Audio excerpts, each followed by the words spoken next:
In a city once filled with laughter and hope, a single man's generosity unleashed the darkest curse imaginable. When free money rained from the hands of a billionaire, no one knew it was stained with blood, bound by shadows, and cursed to destroy all who touched it. The illness they called Hunchback would twist bodies, break families, and turn Hamilton City into a nightmare of fear and fire. What you're about to witness is a tale of greed, betrayal, and survival, where courage faces pure evil, and not everyone makes it out alive. Before we begin this chilling journey, don't forget to subscribe, share this video, and click the notification bell so you won't miss any of our thrilling African stories. They said money was the cure to every pain, and when Richard Papilo, the billionaire, came into the small city of Hamilton, no one doubted it. For years, the people had suffered in poverty. Families ate once a day, children starved, fathers labored with no reward. Then, one morning, the city awoke to the sound of convoys, long black jeeps rolling into town, sirens wailing, dust rising into the air like smoke. At the center of it all was Richard Papilo, a tall man with smooth skin, his face chiseled with power.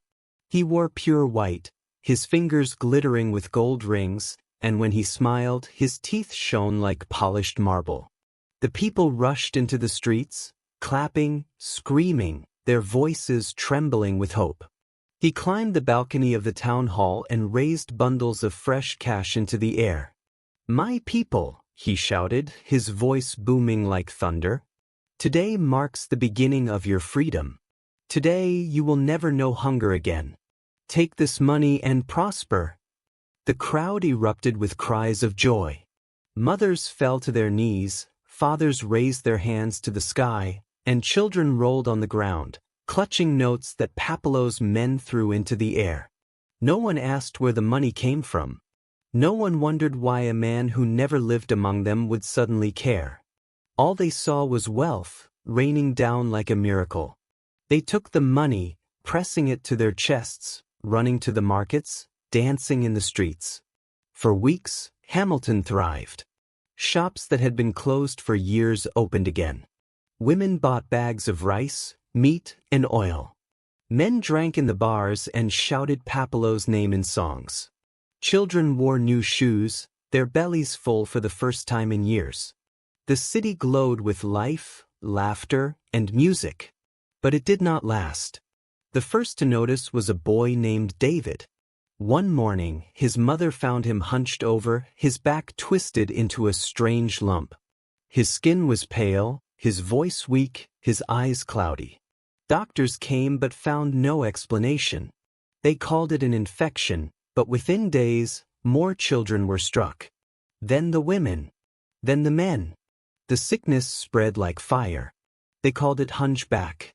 At first, it looked like a small swelling, but within days, the back of the victim would arch, their spine breaking into unnatural shapes. Their eyes turned white, their mouths twisted with pain, and at night, they screamed, screams that shook the entire neighborhood. The sickness was not just pain. It was possession. Those infected would grow violent after dark. They crawled on their hands and feet like beasts, their mouths foaming, their nails sharp as claws. Families locked their doors at night, but it never helped.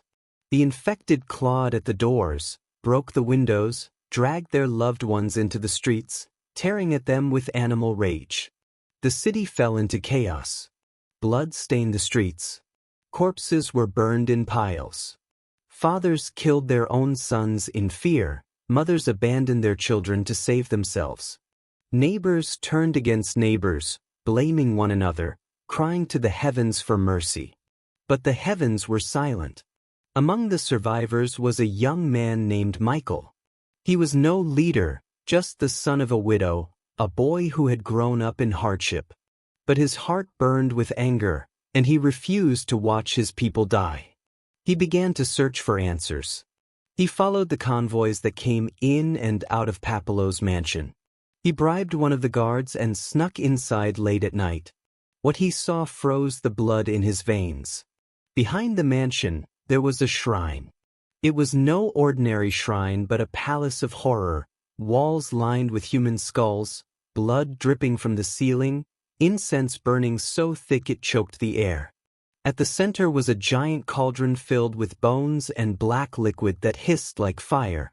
Standing before it was Richard Papilo, no longer dressed in white but naked, his body painted in red, his eyes glowing like flames. Around him, priests in crimson robes chanted, swaying their bodies in circles. On the walls were words written in blood: wealth in exchange for souls. Prosperity through hunchback. Michael fell to his knees in shock.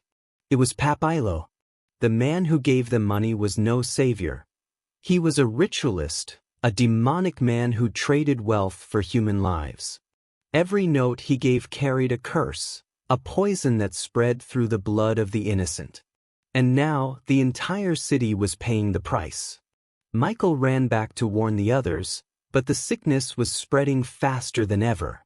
At night, the screams were louder, the attacks more vicious. Families fled their homes, hiding in forests, caves, anywhere they could escape. But Papilo's power grew stronger. His mansion glowed with fire at night, shadows rising into the sky like demons. The city was dying, and no one could stop it. Michael gathered the few survivors, hunters, priests, men and women who still had strength left. They armed themselves with spears, arrows dipped in fire, and charms handed down by their ancestors. They prayed, they wept, and then they marched toward Papilo's mansion. The night was thick with smoke, the moon hidden behind clouds. Thunder cracked in the sky as they broke through the gates. Inside, they found Papilo waiting. But he was no longer a man. His body had twisted into a monstrous form, half human, half demon. His back was swollen with faces of the dead, their mouths open in eternal screams, their eyes begging for freedom. He sat on a throne of skulls, laughing, his voice deep and inhuman. "You dare to fight me?" he roared. "You who begged for my gifts, you who sold your souls for bread. Now you will join the others." The battle began. Hunters shot arrows, priests chanted prayers that shook the ground. Flames rose as they fought, but Papilo was powerful. He summoned shadows that swallowed men alive, creatures that tore limbs from bodies. Blood flowed like rivers, screams filled the air, and one by one, Michael's companions fell. In the end, only Michael remained. Bleeding, broken, but unyielding. He held his father's old staff in his hand, a simple piece of wood, but filled with the prayers of generations. As Papilo charged, Michael lifted the staff high, and his mother's words echoed in his mind. "When evil comes, do not fear. Stand, and the ancestors will stand with you." With a cry that shook his soul, Michael struck the cauldron. It shattered, spilling fire and blood across the shrine. The air filled with the screams of trapped souls escaping, rising into the night sky like birds fleeing a cage. Papilo screamed, his monstrous body tearing apart, the faces on his back disappearing one by one until he collapsed into ash. The mansion burned. The shrine crumbled. And at dawn, silence fell over Hamilton. The survivors emerged, weak, scarred, but alive. Slowly, the infected began to heal. Their backs straightened, their eyes cleared. The sickness was gone, but the scars remained. Thousands had died. The city was a graveyard. But the curse had been broken. Michael stood in the ruins, his face streaked with ash and tears. He looked at the rising sun and whispered, "Never again will we sell our souls for money. Never again will we mistake a curse for a blessing." And so, the tale of Hunchback spread far beyond Hamilton, carried by travelers and wanderers, a warning to every city and every village.